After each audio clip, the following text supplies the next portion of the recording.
Iran heart చమురుబావులపై Israel దాడులకు పాల్పడింది.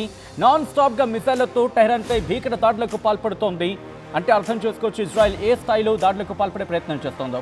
ఆర్థికంగా దెబ్బతీసే ప్రయత్నం చేస్తోంది ఇరాన్ను కోలుకోలేదని అమెరికా, ఇజ్రాయెల్ స్కెచ్ వేస్తున్నాయి.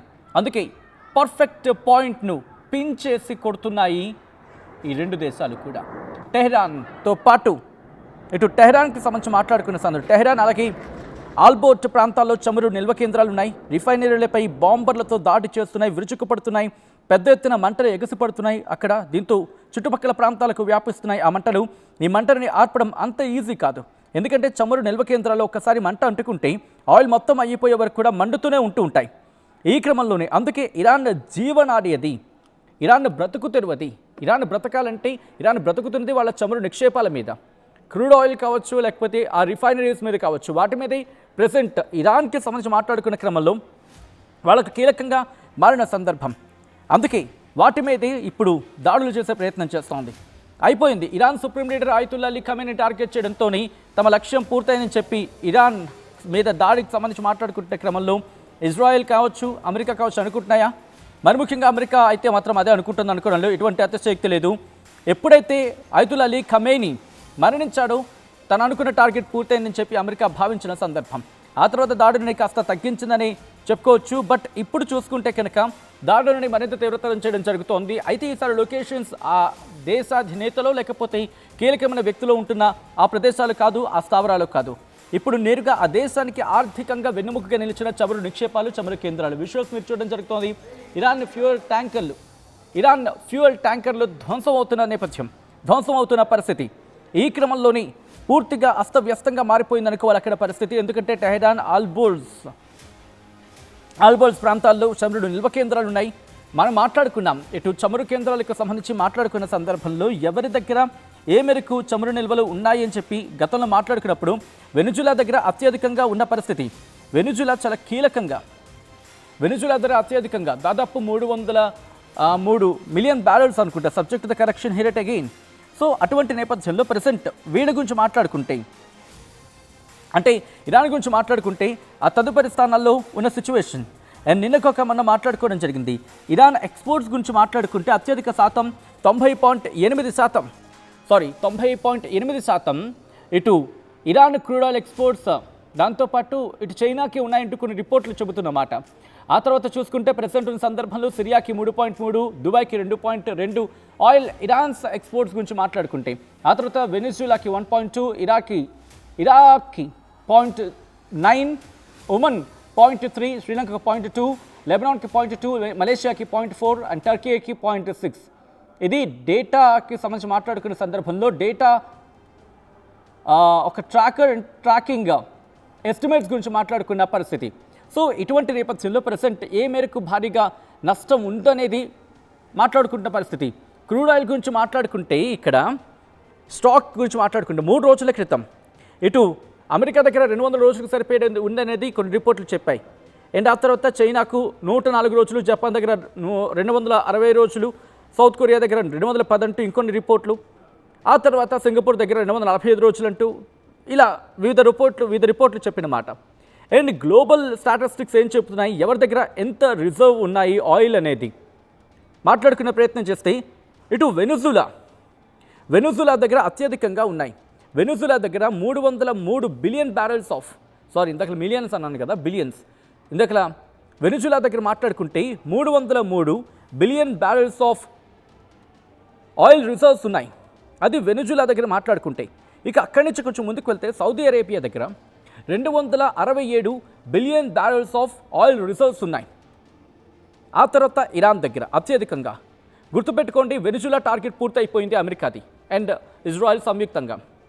నెక్స్ట్ టార్గెట్ సౌదీ అరేబియా అవసరం లేదు, ఎందుకంటే అక్కడ గురించి మాట్లాడుకున్న పరిస్థితుల్లో నార్మల్గానే అక్కడ సిచ్యువేషన్ సాధారణంగా ఉంది కాబట్టి పెద్దగా ఆలోచించాల్సిన అవసరం లేదు. ఎందుకంటే అక్కడ ఆయిల్ రిసోర్స్ మైత్రి బంధం ఉంది కాబట్టి సౌదీని టార్గెట్ చేయదు. అండ్ ఇరాన్ని 209 billion barrels of oil reserves వాళ్ళ దగ్గర ఉన్నాయి.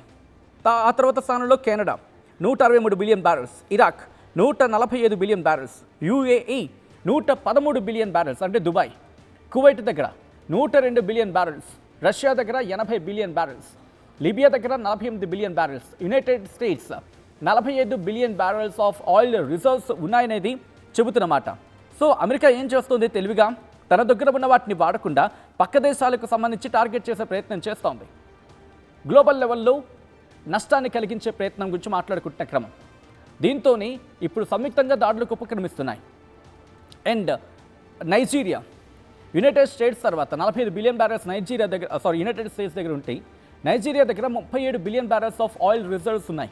కజకిస్తాన్ దగ్గర 30 బిలియన్ బ్యారెల్స్, చైనా దగ్గర 28 billion barrels of oil reserves ఉన్నాయి. ఖతర్ దగ్గర 25 billion barrels and Brazil 16 billion barrels గురించి మాట్లాడుకున్న క్రమం. సో ఇటువంటి పరిస్థితుల్లో ఇప్పుడు సిచ్యువేషన్ చూసుకుంటే కనుక చాలా అత్యధికంగా కంపారిటివ్లీ టాప్ 10 గురించి మాట్లాడుకుంటే ఇరాన్ దగ్గర, సౌదీ దగ్గర, వెనిజువేలా వీళ్ళ దగ్గర కదా అత్యధికంగా ఎక్కువ కనిపిస్తోంది ఆయిల్ రిజర్వ్స్ గురించి మాట్లాడుకుంటే. కాబట్టి వీటిని టార్గెట్ చేసే ప్రయత్నం చేస్తుంది. అంటే ఆబ్వియస్లీ వెనిజువేలా టార్గెట్ పూర్తయింది. బట్ ఇప్పుడు నెక్స్ట్ టార్గెట్ ఇరాన్ పూర్తయిపోతే కనుక నెక్స్ట్ మీకు గుర్తుంటే ఇంకొన్ని దేశాల గురించి, క్యూబా గురించి మాట్లాడుకొచ్చాడు. అండ్ క్యూబా గురించి కూడా మాట్లాడుకునే ప్రయత్నం చేద్దాం. క్యూబాని ఎందుకు టార్గెట్ చేస్తున్నాడు అనేది. బట్ ఒక్కసారి అక్కడ దాడి జరిగిన ప్రాంతంలో ఎటువంటి విస్ఫోటనం జరిగింది, విస్ఫోటనం ఇన్ ద సెన్స్ ఎటువంటి ప్రమాదం జరిగింది, ఒకసారి ఆ విజువల్స్ చూసే ప్రయత్నం చేద్దాం.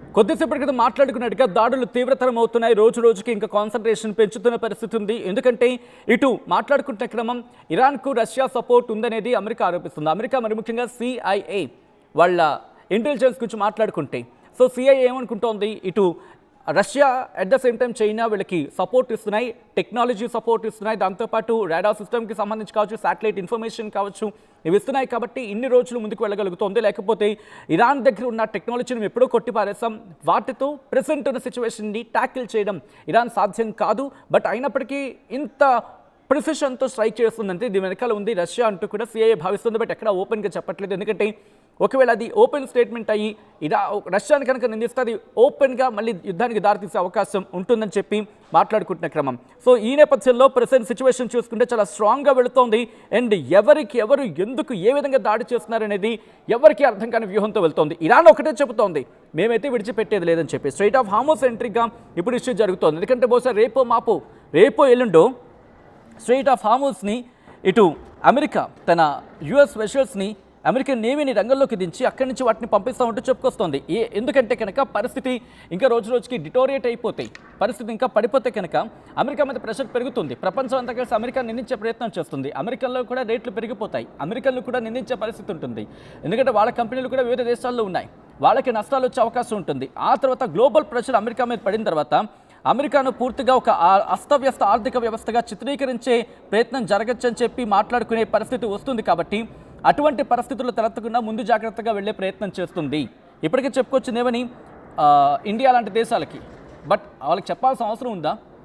ఒక మాట అమెరికా గుర్తుపెట్టుకోవాలి, నేను ఇక్కడ నీళ్లు తాగమని చెప్తే నువ్వు అప్పుడు నీళ్ళు తాగుతావా? కాదు కదా. అండ్ నీ దేశానికి సంబంధించి నువ్వు చూసుకో. ప్రపంచ దేశాన్ని వేలు పెట్టుకెలికే ఆ విధానం, ఆ వ్యవస్థ నువ్వు మానుకుంటే బాగుంటుంది. ఇప్పటికే గింజుకొని మొత్తుకుంటోంది. ప్రపంచాన్ని నేను హ్యాండిల్ చేయలేకపోతున్నానే, చైనాని హ్యాండిల్ చేయలేక నేను ఇబ్బంది పడ్డానని చెప్పి అందుకే భారత్ మీద పడే ప్రయత్నం చేస్తుంది. బట్ సాధ్యమవుతుందా? సో ఇటువంటి సిచ్యువేషన్స్ గురించి మాట్లాడుకుంటున్న పరిస్థితి ఉందనే చెప్పుకోవాలి. పూర్తి స్థాయిలో అయితే మాత్రం ఇప్పుడు సిచ్యువేషన్ రోజు రోజుకి మరింత దిగజారిపోతోంది. ఇప్పుడు ఆ ప్రెషర్ అమెరికా మీద పడుతోంది. అమెరికాలో కూడా నేను బహుశా నిన్న మనం చూస్తాను, ఆ కన్ఫర్మేషన్ ఇవ్వలేం.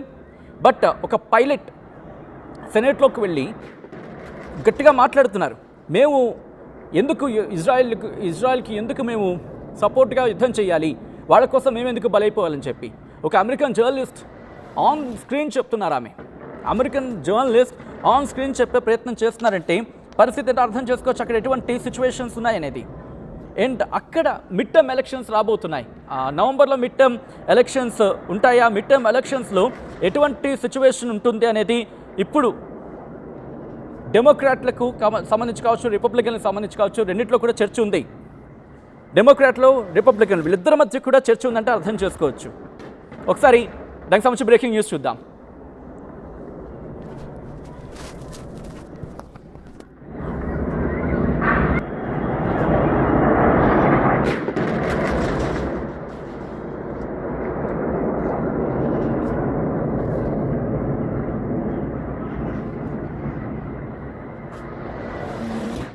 అసలైన తొలి వెలుగు. ఫాలో వాట్సాప్ @తొలి వెలుగు official.